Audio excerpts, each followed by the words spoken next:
Now I would like to ask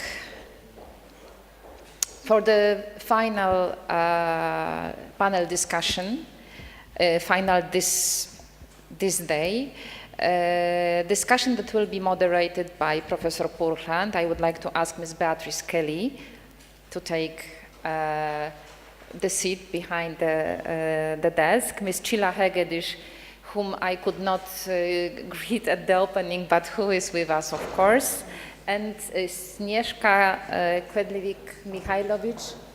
She just left, but I hope she will be back in a moment.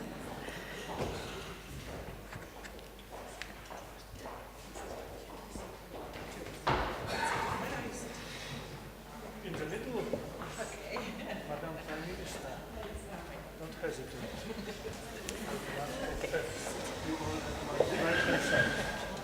We want to sit together to force each other.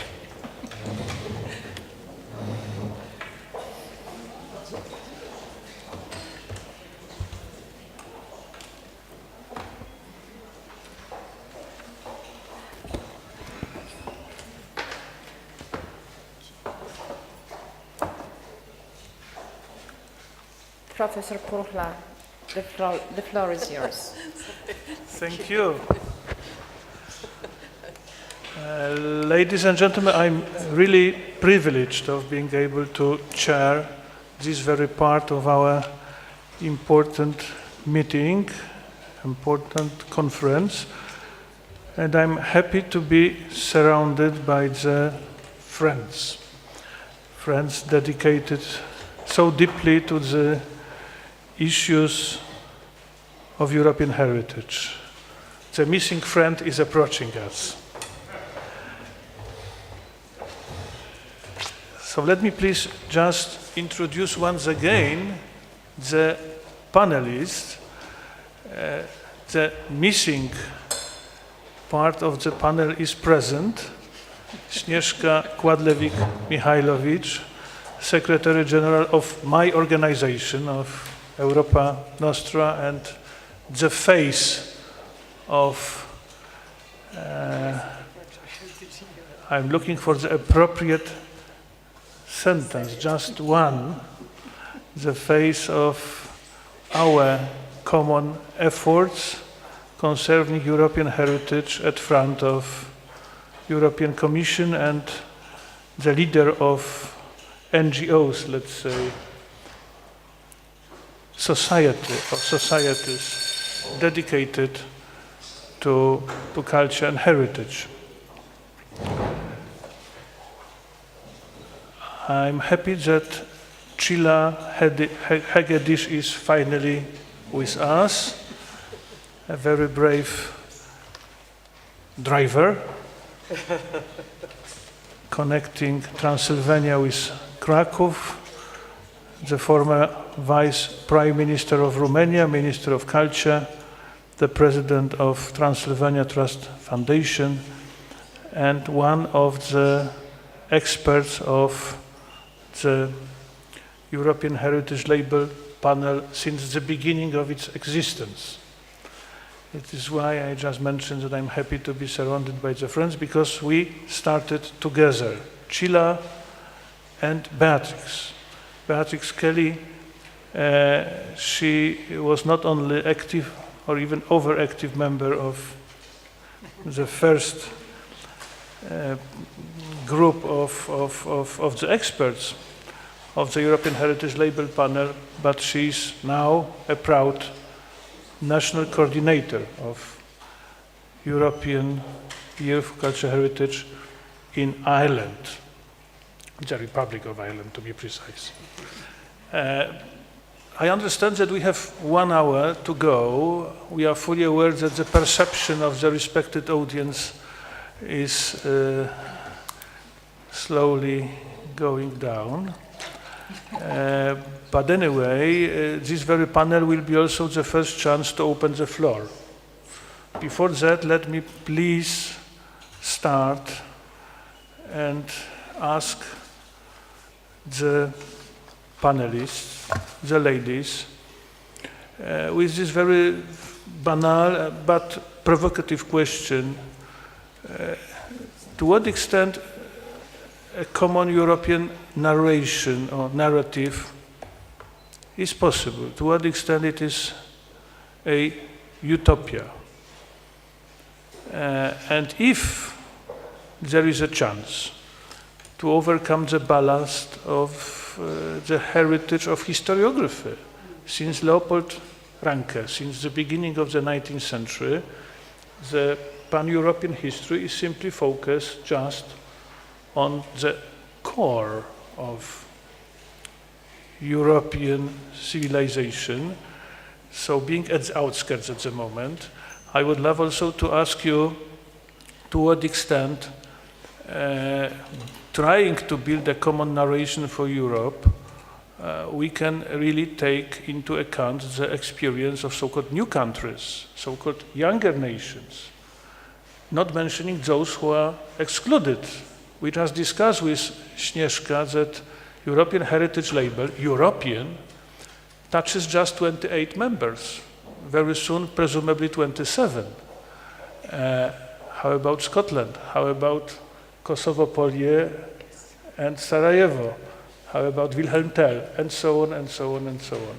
So how is your experience? And let me please start with my colleagues, the ladies, being since the beginning very active within the panel. Just a reminder, the decision of the European Parliament, November 2011, we met first time 2012, and we dedicated with a passion ourselves to this beautiful idea, being, so to speak, also a kind of a laboratory of this very tricky experiment. Csilla, could you kindly help me and start, please? Don't hesitate. Good afternoon to everybody, and thank you very much for inviting us here. The reason why I was a little bit late is because Krakow is far too beautiful, and I got lost between the hotel and this place, which is about a kilometer, but I managed to get lost. So it's Krakow's fault and not mine. Metropolis. This panel has had the most interesting experience that I think I ever lived, because I was honored to be on the Europa Nostra jury for years and years. And there the winner, you were first yes. the winner, and then you became the jury. And even there we set up a new jury for a new prize of Europa Nostra, which was for education, training, and awareness raising. But here, it was absolutely incredible to set up the very first European heritage label criterion behind the decision of the European Parliament. And the debates that we had there have been absolutely incredibly valuable for all of us, because only if you look around here, our chairperson is from Belgium, there is Jacek from Poland, there was Bear from Ireland, and myself from Romania. So you had two people from former communist countries, and you had two people from the Western Europe. And then we had to come together and to define whether there is such a thing that common European cultural heritage. And I deeply believe that we believe in the unity through diversity. Then there is, to answer to your first question, there is such a thing that common European heritage. And if there is such a thing, then of course there has to be a narrative for it.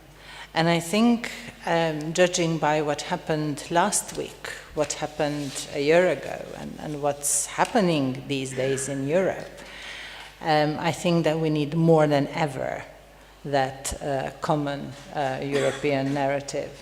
Because my country is celebrating 100 years from its existence. And unfortunately, my country is not using this celebration to make peace after 100 years with everybody who is living there.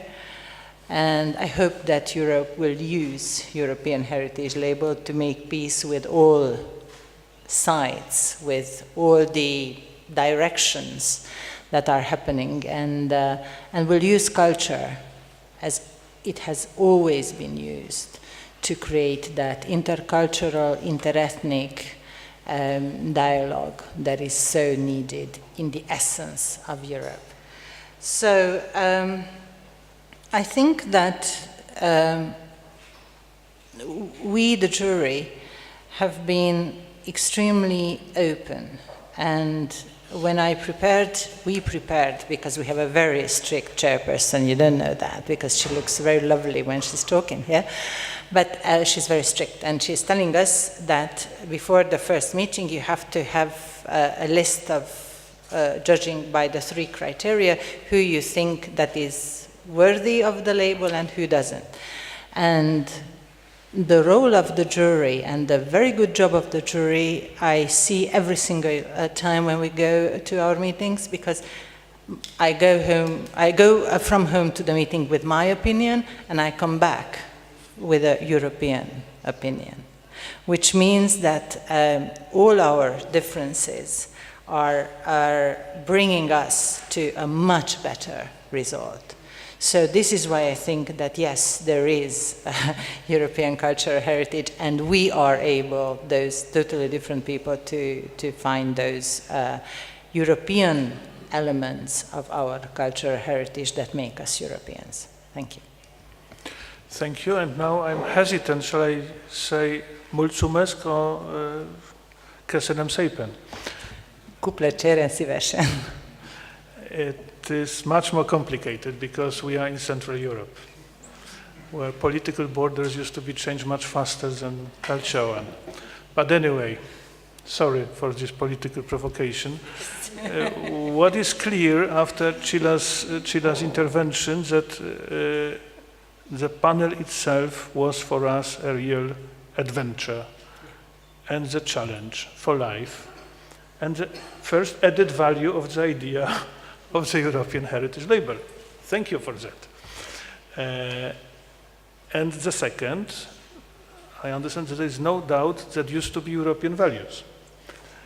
And I can prove that my generation of so-called Eastern Europeans used to always emphasize that we are in Central Europe, being simply in the eastern part of the empire, but belonging to the western part of the values.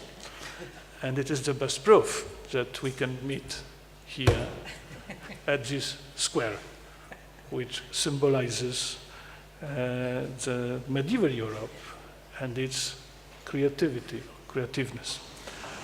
How is, from the perspective of Ireland, now, could you kindly share with us your convictions and your doubts as well? Ambiguity is the shortest definition of Central Europe, so go ahead. Thank you very much, Jacek. It is really wonderful to be here. It's my first time in Poland, I have to say. Yeah, I've been to the Czech Republic and other places, so it's wonderful finally to be here. But Ryan operates. Exactly. So there are so many visitors to the main square day and night. And I hope we export something better than that eventually. It has been an amazing experience being on the panel, but I think one of the things we've been looking at is where is, Europe, common narratives, the centre, the periphery, coming from an island, wherever you are is always the centre of your universe, So when we're in Ireland, when you come somewhere like Krakow, you're aware that you really are on the periphery, but when you're in Dublin, you suddenly realise that, there's so many other places further west. So this important perspective of sort of where you are physically located is something that has popped up over and over again. Ireland itself is not participating actively within the European Heritage Label, so that was also, it's an interesting angle to try and sell the idea within our own member state. While Ireland has been a keen member of the European Union, in a strange way, the idea of placing our own sort of heritage within a sort of wider context is something that perhaps we're not altogether at ease with. Yet at the same hand, we proudly talk about our sort of saints and scholars that we sent out around Europe. I think there's a level of maturity that has to happen, perhaps, and I think that the heritage label is a way that allows, either sites themselves who want to embark on that journey, or member states, or however, or even the Commission and other organisations that are involved in it. It's a sort of constantly moving process that, in a way, has been touched on already. This idea of a sort of critical discourse that we have to keep questioning ourselves. Is a common European narrative possible? I very much like the idea of this polyphony. I think you can have a common interest in heritage, you can have a common narration, but it is very multi-layered. We really do not want to get stuck in a sort of monolingual English-speaking environment at all. We have to keep that sort of concept of diversity, but this constant search for the sort of common areas. The heritage label is not perfect. It is a very good starting point, and I think we need to make sure that we absolutely keep the very strong and valuable parts of it, but we keep pushing it. We have to keep, and it will change as almost the context within which we've changed. As we have been on the jury, the context within which the heritage label is active has changed as well. Every year that we meet up, we would find ourselves discussing that. So it is, at the moment, in our part of the world, Brexit is very much to the fore. It has a very, obviously, enormous context. What is interesting, we always think being an island, we've got neat edges, we're not, compared to this part of the world where you have people and countries and states moving around, and yet we have had 2 states on our island, and in fact, when you go further back, we had multiple little statelets, so I think you can always divide, we have to get into the idea of this sort of not being obsessed with borders, either cultural borders, linguistic borders, political borders, but also just to keep pushing. So that's enough from me. So thank you very much. Thank you. So, unity in diversity, we used to say in the good Austrian time in Krakow, Viribus Unitis. It was this slogan of the monarchy of Franz Joseph I, Francis Joseph I, namely polyphonic identity and polyphonic narrative. But it is something which is so obvious to Europa Nostra. I wonder how Sneška could perceive and could simply see the problem from the perspective of a success story, Europa Nostra, European Heritage Award. We know all those important projects, programs, initiatives which unite people. Sneška, the floor is yours, please. Thank you so much, Jacek. Thank you to the International Cultural Center also for inviting me to be part of this panel and part of this fundamental discussion on I would say, the next level of the European Heritage label. And of course, I first have to say, what is my credential? What are my credentials to sort of be part of that discussion? Because in a way, I and neither Europa Nostra directly nor me, we were participating in this whole process since the sort of communautarisation of the initiative. But I still want to recall, precisely for the reason, Jacek, that you now mentioned, because the philosophy behind, the idea behind, is so much in tune of the philosophy of Europa Nostra message, and we are sort of preaching that for more than 50 years, that we were probably the organization who embraced that idea. We were the first organization who embraced the idea when, in fact, it was Don Dieu de Vabre, who launched that in France in 2006 first, and then in 2007 on the occasion of the 50th anniversary of the Treaty of Rome. So the political dimension of the entire idea was so obvious. And so obvious that that idea was something, a totally different animal from any other list, and certainly a totally different animal than the UNESCO World Heritage List. But I still remember, because I was attending the meeting in Paris where that was launched, and in the room, in back stage, the excitement and UNESCO angry. What is European Union going to do? Because this is going to make a confusion between the UNESCO list and the European. It was all suddenly. It was somebody launched a brave idea. And of course, in the existing institutions, in the complexity of the international European institutions, there was a commotion. Can we handle that? Do we need such a thing? And we, as a civil society organization, we indeed from day one embraced it, applauded, and said that something which already for 50 years is missing in the entire process of European integration. We were building Europe on in economic terms. That was the brilliant idea. Of course, it worked. But there was fundamentally missing something. And it is a sort of investing in raising awareness, in education about our shared history, about our shared memory. The word memory was so important. So it was, somehow it was too dangerous to touch into that subject, and that's why we prefer to unify the markets than to sort of share the memories and sort of make it visible that we have a shared memory. So, but it is paradoxical that, and because the whole initiative was also why we needed that, to connect the project, European project and institution with the citizens. And that's why we sort of went on the barricade to defend it and participated in all sorts of consultation. And then, slowly that process went into the process of the communautarisation, and you have all started to be involved in 2011. But strangely enough, the civil society was not invited to be part of the selection process in that first phase.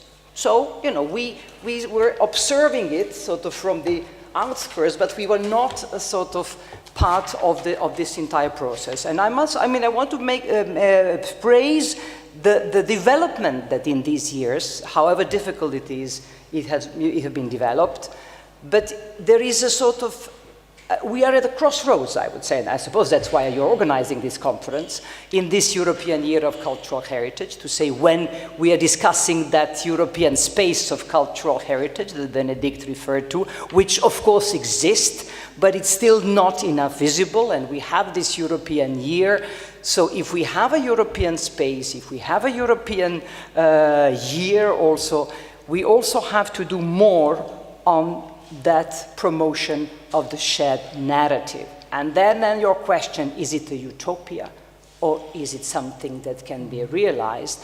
And as somebody coming from a country which does not exist anymore, a country which would celebrate the 100th anniversary this year together with you and some other countries, Yugoslavia. So, I have learned the bitter lesson. What happens when you give up the narrative, the shared narrative, you give up investing in sort of education and talking about what we are sharing, and you only talk about what is dividing us, and you manipulate, in fact, by these divisions. So that means that I believe that, in a sense, whether it is utopia or not, it is the only way forward. There is no way forward for the entire European project if there is not a much more important investment in that shared European, the consciousness and the lecture, a European reading of our heritage, which is badly missing. And that's why the label is such a fantastic instrument, and that's why it deserves to be further developed. But it requires, I think, a lot of sort of new developments in this next level of its of its development in order to fulfill, I would say, the sort of that original objective and purpose of this initiative. Thank you, Sneška. Thank you firstly for this reminder, heritage is the people. So one of the crucial problems to be solved as European heritage label is concerned is, of course, this basic question, how civil society could be involved in this very process, not saying in this very business. Thank you also for this very optimistic message. It is the booster for us. We are all missionaries of heritology, of heritage, of European heritage. And as the case of Yugoslavia is concerned, very important, presumably painful for many, just the case of Polish experience of the recent 30 years' time. I used to always remind our guests that 30 years ago Poland used to have 3 neighbors. All those 3 neighbors, they do not exist any longer. Soviet Union, Czechoslovakia, GDR. We have 7 neighbors. And it was one of the reasons to establish the International Cultural Center. 1989-90, the initiative of the first democratic government of Poland, trying to answer this basic question, how to live together with your neighbor. Why your friend is my enemy. It is the basic problem of our region, and not only our region. But if so, my second question is very simple. How to identify European places of common memory which unite the neighbors? And to what extent European Heritage Label can serve as a tool for overcoming the ballast of nationalism, prejudices, stereotypes? Do you think that it would be a kind of a pill a day after? Csilla, could you be brave enough to start? Always. While Bea and Sneška were talking, I realized that probably the European Heritage Label is facing the biggest challenge ever, because everybody is expecting so much from it. It's expecting us to make peace that hasn't existed for so many years, isn't it? I mean, I just heard about this incredible Polish-German project where, and I said that if somebody is able to make Poland and Germany to celebrate together the end of the Second World War, then I just answered your question. Brandenburger Tor. Yes, I just answered your question. But this is why, to answer in a bit longer way your question, European Heritage Label is I think, the most complex scheme that ever has been designed by the Commission and by the Parliament, because we were talking mostly culture so far. But European Heritage Label is much more than culture, is European heritage. So it's the tool through which the Commission and the Parliament can show what he or she believes that European heritage is.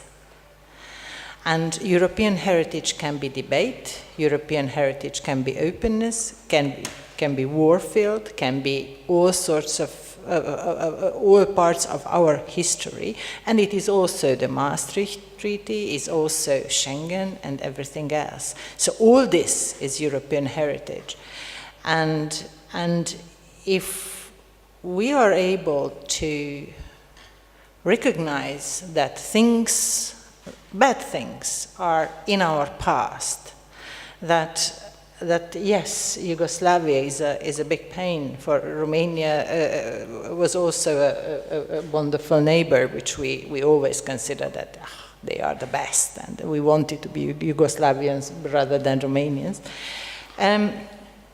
So if we are able to take that value element and make people understand that whatever happened in the past, that has a value for building Europe, that means that we are able to put those people, those events, those wars, if you wish, or partners in those wars, or enemies in those wars, at the same table.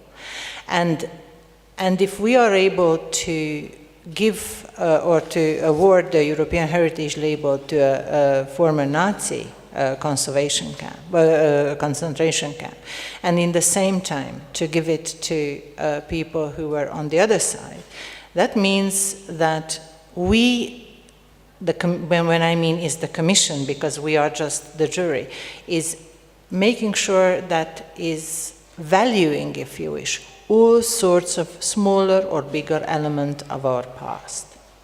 And he or we, the jury, we aren't picking and we aren't judgmental and saying that this was good or bad or anything. No, this is European heritage. Accept it, because what we call today Europe has been built on mistakes, on good things or bad things. And if we are adult enough to accept that and to build on that, and then I think that we are on our way to build a better Europe, hopefully by learning, because our communication is not praising the Nazi concentration camp, it's saying how horrible it was. So the judgment, if you wish, of the Commission of what he or she or what it thinks about it is there. And it also encourages people to learn from it. This is the second part of my answer, and I will be short, I promise. Because, and this is why I said that it's the most complex scheme, because we aren't giving the label for the European value or European significance. We are also giving equally as important for the project that is presenting that European value. So basically, we are giving the label for communicating that value, for saying to the young generation, for saying to all the visitors in many, many languages, because multilingualism is another very important element. So to try and communicate to as wide audience as possible this European value, this European significance. So if we talk about why is a site like Franja Hospital important, or why is the peace treaty important, or why is the Sopron idea, the picnic is important, or talking about the Polish sites, why is the Lublin treaty important. So all this is actually a way of making peace with our past, making peace with our heritage. Thank you. Thank you. So there is no doubt that heritage is a dynamic process, and heritage, simply and cynically speaking, is the usage of the past for contemporary purposes. Jacek, Michel, we shall Michel say goodbye to Michel. Best regards to Brussels. We will pass the final message to Brussels immediately tomorrow evening. Mr. Chair, just before you leave, because you spoke about 4 C's, can you add the 5th C, which is the civil society, and the 6th C, which is the consultation? So that's, you can now go. Fly low and slow. Coming back to Czilla's important remarks, so heritage is simply the, how should I put it in English, usage of the past for contemporary purposes. If so, we have unlimited possibilities concerning this very game, including education. So the question is to what extent European Heritage Label could be is not yet a real instrument for European communities, not just to think about economic growth, but to deal with conflicting memories, with national narratives, with all those things which create a real danger also for European integration. European Heritage Label is not a beauty contest, it's about the values, and it is a big difference. Beatrice. Yes, no, it is. I mean, when you look at a lot of the sites, as has already been pointed out, a lot of them are sort of quite small, possibly. Perhaps not that well known to people outside of the countries that they have come from. And I think, as Csilla has said, it's this nomination from the bottom up. One of the restrictions that is on, in a way, the nomination of the sites, I mean, obviously you have to have a process. A bit slower. Sorry. We do yes. provide simultaneous translation. You are a native speaker. Yes, excuse I'm jealous me. about that. I speak too fast too. But the nominations must come from the bottom up because it is the local. In order to take the local to the European, it has to be from the local. I suppose the difficulty is that we obviously, because we're in the European Union and we're working in that framework at the moment, we have to work through the member state. And there is this sort of clearinghouse there. Because of subsidiarity, you end up with different approaches taken by different national coordinators. And that's absolutely right. But it does mean you might get a different type of nomination coming forward. What I think would be interesting is to go out to take the consultation side and go to the localities, find out what do people think relates to Europe? How do they see their place in a wider European context? Let's keep it simple. For example, coming from Ireland, across to sort of this far central into Europe, on the flight over, it's mainly filled with Polish people bringing home, I think, grandchildren to visit the grandparents here. And you think there is so much going backwards and forwards between these two countries, but how much do we understand each other's heritage? And, we need to, with the heritage label, use that as an excuse to try and start simple, even, sort of chronologies of what was happening in your place when we were doing this, what was happening over here. Or, in a way, very much like the work that has been done for these realms of memories between Poland and Germany. But that is long, and it needs people. It doesn't just need money. It needs investment in cultural heritage mediators, was a phrase we heard in Berlin. We actually need to invest in the skills and mediation within each locality to grow, where there is interest, to cultivate those interests and to grow. We have to go, you can't impose, but you have to cultivate. And who is to cultivate as well? So there's a lot of different layers to this. But given the fact that there are a lot of large vested interests trying to work against this, and large vested interests trying to break up a feeling of commonality, between countries and states, we almost need to build a European heritage of localities, and to go connect to what has been called in Faro the heritage communities, and use the heritage label to grow that space. Thank you. Thank you. No doubt that looking at the list of those 38, if I'm not mistaken, many of those cases, they are at the least due to the local dedication, sometimes of really local communities. It will be the case of our study tour on Wednesday to Łóżna. Sneška, how would be your perspective and your comment, if so, at the European Heritage Label in a form of a kind of a SWOT analysis. What, from your perspective and your great experience, your success stories at the moment would be defined as the strength, and where is the weakness, if there is the weakness, dealing with the values?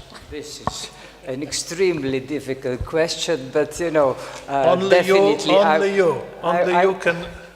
I will definitely not. It would be, even try to say what would be the SWOT analysis. But I would just like to share with you some sort of some observations and some perhaps recommendations for this next level, as I would say, a well-intentioned critical observer. First of all, I would say, with all positive and all the development that was made, we really have to face the reality. The visibility of the European Heritage Label is very small. And I'm even speaking about the heritage people. I'm not speaking about the grand public. And I have, in Europa, Nostra, people who have been in this sort of European heritage movement for years, constantly then telling me, Sneška, can you tell us, we heard about that label, what is it exactly? So that means that we have a big effort to do, an effort de pédagogie in explaining and in communicating in more simple terms, really in 144 characters or 288 characters. What is that essence, the European essence of all those various sites, and what is it all about? It is too complex and complicated to communicate to the ones for whom this whole scheme is meant. And that is the sort of citizen at large, the community certainly, but everyday citizen. You all know in what phase Europe is today, that Europe is at a crossroads, not the European Heritage Label. Europe is at a crossroads, and quite some people think that next year we might even dismantle the whole European Union. So in these moments, you have that label as a crucial instrument that needs to be used, but it needs to be communicated. And forgive me if I say that. That job cannot be done by institutions. That job of reaching out to citizens can only be done with civil society taking them on board. And Professor Kakolewski, very important, your point was on the grassroots movement involvement. And these grassroots are at the local level, but also at the European level. So it is, whether it is an NGO local one, but then also when we come to European level, because there are many European movements who are very destructive. And as you said, some are using heritage to divide us and not to unite us. So it is going to be a duel.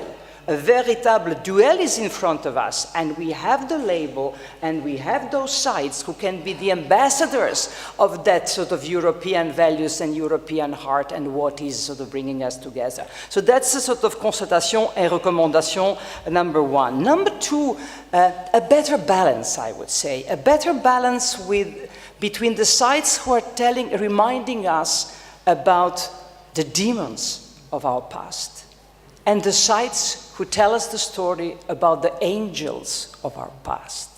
So there are sins, there are demons, and and I have the feeling, forgive me if it's perhaps not true, but I have the feeling that the balance is, that the focus is very much on the ones who are telling us the painful stories, which we must not forget. But if you want Europe to progress again, this emotional attachment to Europe, it cannot be only based on the negative feelings and sort of surpassing the fear and the pain. It should also be the fear of pride, of the beauty, of the fantastic things that we have achieved together. And that's why the sites like Leipzig musical heritage sites or like Liszt Academy of Music, it is because of these sites that we have overcome all the wars and all the tragedies because there was something positive and that we were sharing something beautiful and something that, that we could then sort of rise like a phoenix after horrors of the war. So this, I would say, really make a better balance and that, and communicate in as much as possible in positive terms of what really brings us. And sort of, I think over lunch we spoke about critical patriotism. Why can't we not have a European critical patriotism? We are missing it badly. And sort of, you know, and so this, when Yugoslavia was, again, going back to Yugoslavia, it works for some time because there was a Yugoslav patriotism. And when we started to kill that one, we ended up very badly. I'm not saying that Europe is going to end like that, but there is a danger. There is a not only the label is a Cinderella, Europe is a Cinderella. So the whole European project. And so if there are no citizens who are going to embrace it and kiss that Cinderella, there will not be happy end. So there is necessity of having involving them. The third remark is also the question of what do the sites get with the label? I would say it's not an award, as you said, it's not a beauty contest. Mm-hmm. It's not, and I think there again, there is a misleading, there is a confusion. Many people say it's an award, and then there is a confusion between the awards that we are running with the European Commission, and say that the winner of the label is. It is, I would say it's really not a winner. There is the sites who are really want to be that, it's a responsibility, I would say. These sites are proud that they're telling the European story and they're taking a responsibility to tell that story to the local community, to the visitors, and to do that. So there is that sense of sort of responsibility. It's not about money. And many people think that European Union is, we want that because we want funding from the European Union. No, by getting that, you become the prime ambassadors of the heart of what is the heart of European Union integration. And so once again, for all that, I think it's essential in the future to have the civil society, that consultation, involvement in the entire process, not just at the local level, but at the European level as well, because that's our experience. The awards are, I think, rather successful. They can be much better, because it is done as an institution, civil society working together. If we would, as a civil society, who had not got enough freedom also and independence to run it in the way, we would not be able to generate as much sort of support and as much a success that we got that. And the same, the summit, we have mentioned the European Cultural Heritage Summit that took place in Berlin. And there again, I think it was a formidable experience. Some of you were there, but again, we managed that because it was a joint venture between a civil society and governmental institutions. So it's not a weakness. On the contrary, it would be a great strength for bringing this instrument forward, because it is a sort of underused. It is heavily underused. And while in the current time, sort of we can use it for promoting, you liked it, I loved it, this polyphonic identity. I think this is what we need more than ever today, to sort of to rediscover that we are all polyphonic somehow, and that we can sing a harmonious sing even with all those diversities. There is no contradiction of having it all diverse and at the same time moving forward together. Anyway, forgive my passion. It's sort of about, there's many more things to say, but I'll stop now. We need your passion. I just want just to say, I think it's really important we make it clear that, you know, the European Heritage Project, let's say, in general, is not replacing the national ones, because obviously that can cause great contention as well. And I think that's something, back to the polyphony, it is so important that you can be all these different things and people and you can diversities, but I would be frightened that in certain, what do you call them, sort of forums, that it would be seen as something again, oh look, Europe is now creating a sort of false narrative to counter our own little stories as well. So we have to be generous in how we communicate about this, and make sure that this is not replacing the 19th century, it's expanding, Enriching. Enriching, thank you, I like enriching. this. Jacek, can I Thank just you. add something? Because Yes, there's something go that, ahead. and another weakness where but it's not only for the label, it's for everything else.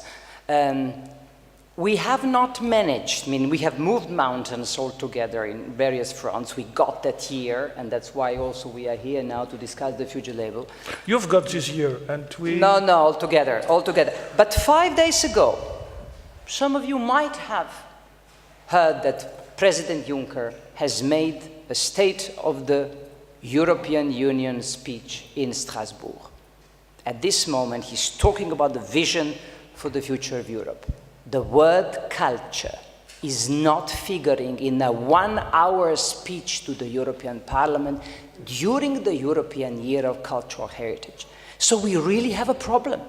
And while this is a European Union instrument, he should be visiting all those sites, n'est-ce pas? We should be, so the symbolism on the sites, but this connection with the political leaders are in fact not at all in tune what we are trying to do. So there is a huge work of lobbying. By the way, Benedict, I would like next time, next to the photo of Obama in Athens, put the photo of Macron making a speech on the PNIX 1 year ago. So he definitely is the first head of state who recently has dedicated half of his speech, 1/3 of his speech, to what we are talking about the common European narrative and European history. So we have some champions, and we have to get those champions on board and tell them, listen, we have all these instruments, use them,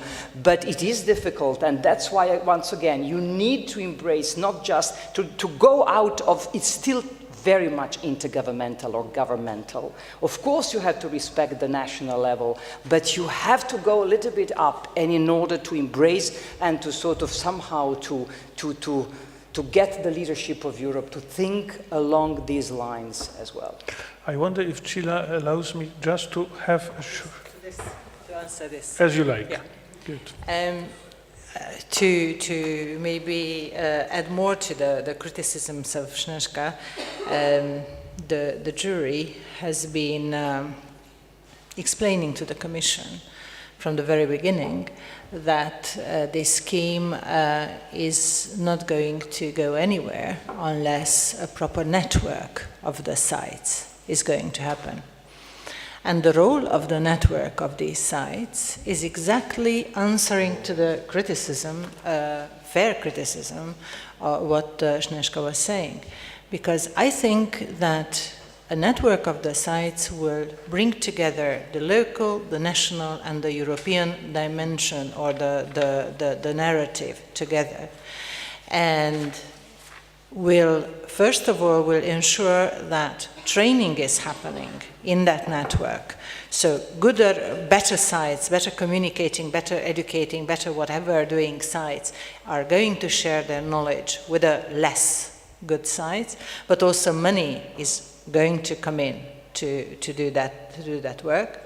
Apart from training, they will share their knowledge of management of sites and all that. So I don't need to go further into this because we are all heritage professionals and we know that. But they will also create projects, European projects within that network. So that is again an added value. And fourthly, they will influence the EU policies. And that's the most important thing for me. Because if this network is able to make Juncker or whoever will come after him to speak for 2 minutes, because he will have to, because this network will be successful, I don't think that 1 site, 2 sites, or even 5 sites working together with local or whoever civil society is going to change the world. But if 50 sites together with civil society together are going to form this network, then there will be a voice which the European Parliament, European Commission will have to listen to. So this is why Europa Nostra is a very good network, but there is an incredible diversity between the sides. Here, there is one common link. And I think that if our voice, the jury's voice, is going to be heard, and it will be really money for this, then things can change in the next 7 years. Sorry. Thank you. I'm not saying proletarians, but I'm saying missionaries dedicated to the idea of heritage, European heritage label united. My role as chairperson of this very panel is easy due to 3 graces, so wise and so dynamic. I just promised to open the floor. We are almost at the very end of time given by the lady director. But before I will desperately try to open the floor for 5 minutes, 1 minute from my side, just to come back to the points, important points made by Sneška. Visibility of European heritage label is very poor. It should be put to the minutes of this very meeting, and it was our basic instinct and our cry since the beginning of our activities as panel members. Civil society, repeated many times. I can just, coming back to the beautiful speech delivered by Jean-Louis Luxon, say that it is also the problem of UNESCO at the moment. In Krakow, a year ago, as the chairperson of the session, I was facing a very strong pressure from the side of civil society, from the side of NGOs. This beautiful convention of 1972 simply has not recognized the notion of civil society, of the people. And it was Sneška delivering, as usual, a very convincing, dynamic, dedicated speech. And I'm proud to say that it is the first step forward done in Krakow concerning the role and concerning simply the recognition of the need, of the meaning of civil society in this very process. And to finish this very remark, it is the big issue of putting together the convention concerning tangible with the convention concerning intangible. So it is not just the problem of European heritage label. It is now a very hot issue also concerning UNESCO, a global problem. And as this better balance is concerned between the devils and the angels, we have the respected representative of Dominicans. He knows better than me, for sure. And I'm not going even to quote my favorite film, The Name of the Rose. But victimology is a part of our identity in Central Europe. We love being victims and martyrs. So it should be also considered in our game. Dear respected participants of this very conference, I can see your faces, you're exhausted, but anyway, cocktail will be served very soon. Before that, we have the important opening of the exhibition in the medieval cellars of our center. If there are now any questions addressed to the respected panelists, or if there are any remarks, feel free, we have microphones.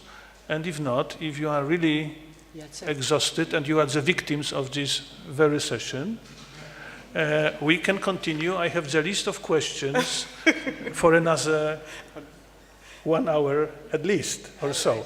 So Sneška is wishing to get the floor during this open discussion. Go ahead, please. In the name of Europa Nostra, the greatest federation of the big number of the most active civil society organizations dedicated to heritage. in Europe. No. Since I think everybody's dying for a drink, I just want, Yes, I would like, because I have the feeling that, I don't want to speak if somebody wants to ask the question. There are questions. No, after the question. Please, Professor. Thank you very much indeed. My name is Zsoltviszi. I am from Hungary. Professor Emeritus and Minister Commissioner, first of all, World Heritage things, so UNESCO and ICOMOS connections what I have.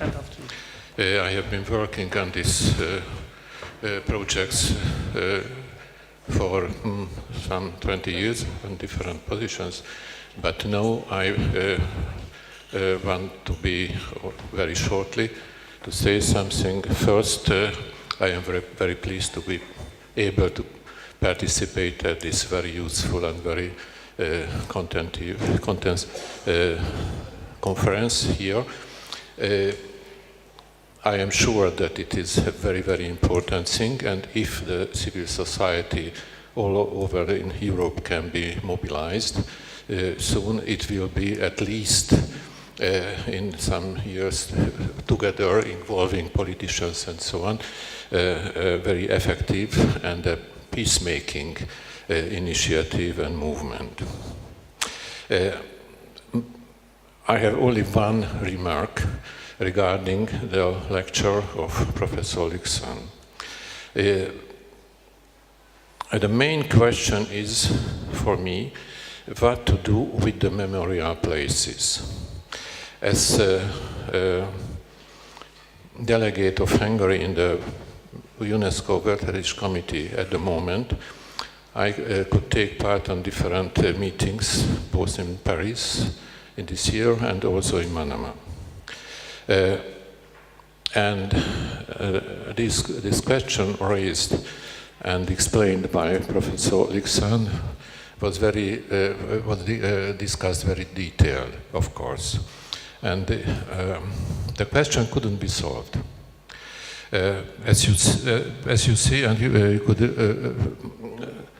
read, the final decision of the committee was to postpone the common French-Belgian nomination because of different problems and questions and so on. But it is a permanent problem. It's a permanent problem. And in my contribution to this discussion there in Manama was that for Hungary and for me it would be possible, first of all, to make a distinction between memorial places and World Heritage sites also.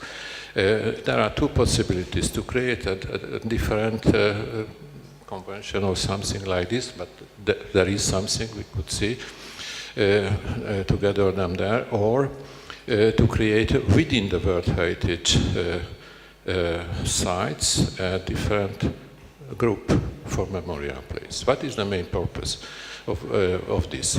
It is that the convention says that we have cultural and natural valuable and important valuable sites for World Heritage. It is possible to nominate only that one. My question is whether memorial places and places of disaster and punishing and places where a battle was taken and 1,000 or 10,000 of soldiers died and were buried, is it a cultural place? Is it important for World Heritage in the original meaning of the World Heritage Convention? My answer is better not. And I suppose it was the reason that the committee discussed it more times, and also now that a final decision couldn't be made. We are very eager to see what will be the answer given by the state parties 2 or 3 years later for this decision, whether the committee or UNESCO or the scientific world can find a solution to this very, very big problem and and question. Not to say, of course, that the memorial places and the places of battles and cemeteries are of great value. Of course, they are very sensitive sites and very important for us, and not only in the 20th century, but 2,000 years ago or so, the Marathon or Kadesh or other places through sort of heritage of the history of the mankind. There were very important battles, very important places where the history of the mankind could be decided.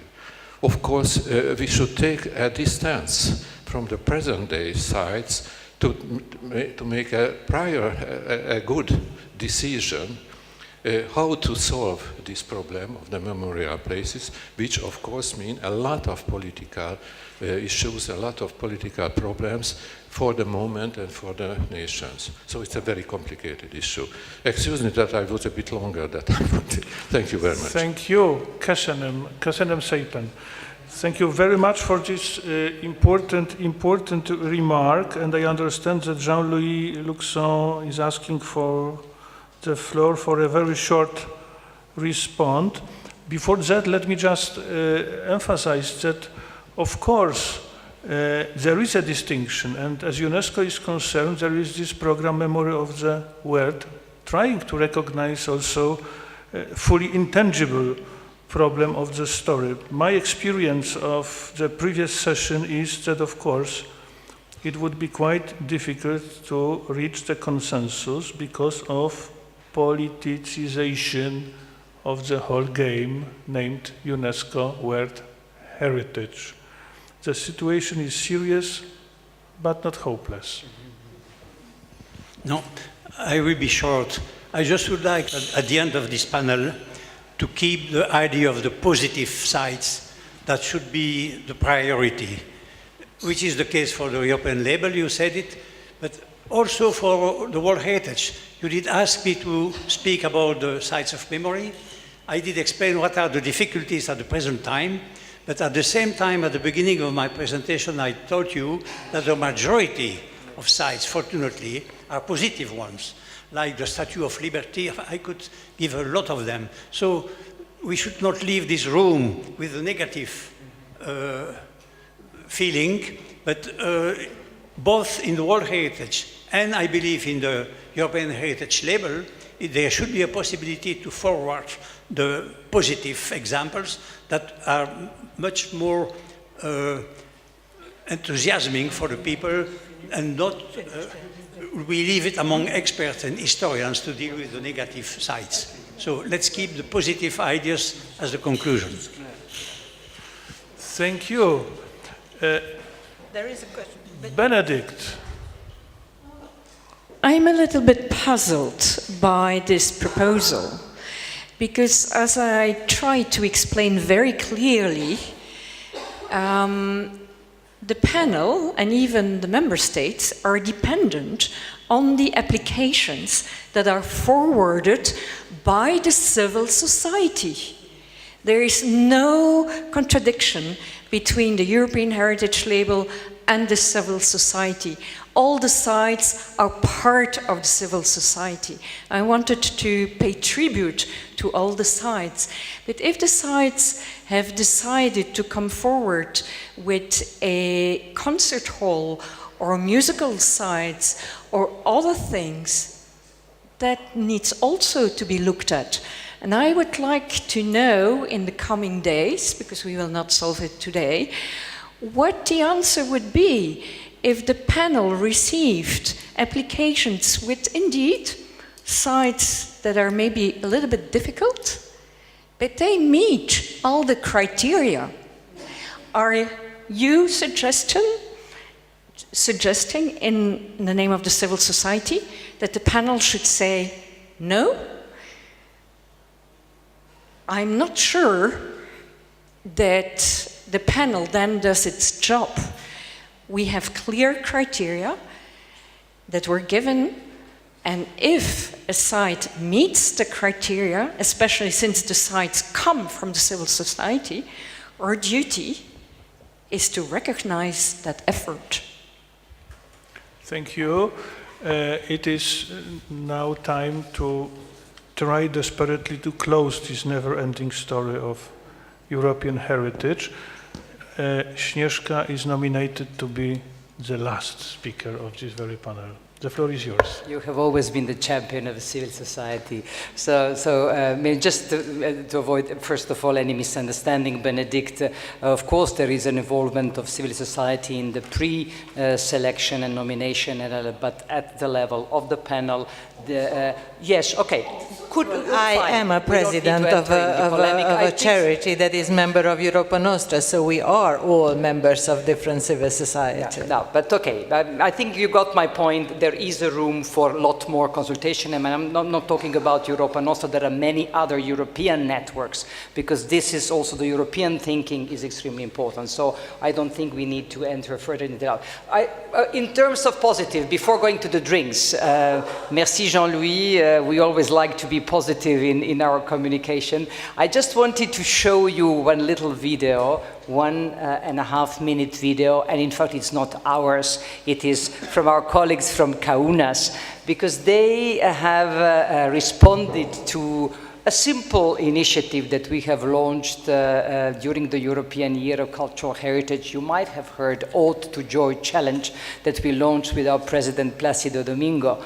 And I want just to show that film in order to encourage the representatives of the various sites here also to connect with and to participate in these various European initiatives, because you, once again, you are the ambassadors of European cultural heritage. And I wanted to show this wonderful little contribution for Kaunas, and perhaps some of you might be interested and might be inspired, because the challenge continues until the 9th of May next year. And last but not least, because I'm an activist, I have asked our colleague to share with you also the text of the Berlin Call to Action that we have presented and shared in Berlin, since we need to sort of mount the lobby and the mobilization in order that the politicians follow this movement. So that is an instrument. So read it.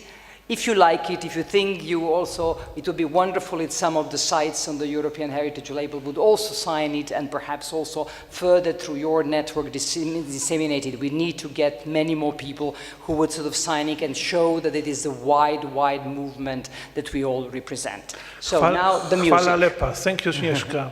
You are overactive activist, and I admire that.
very much indeed. I think it was a great,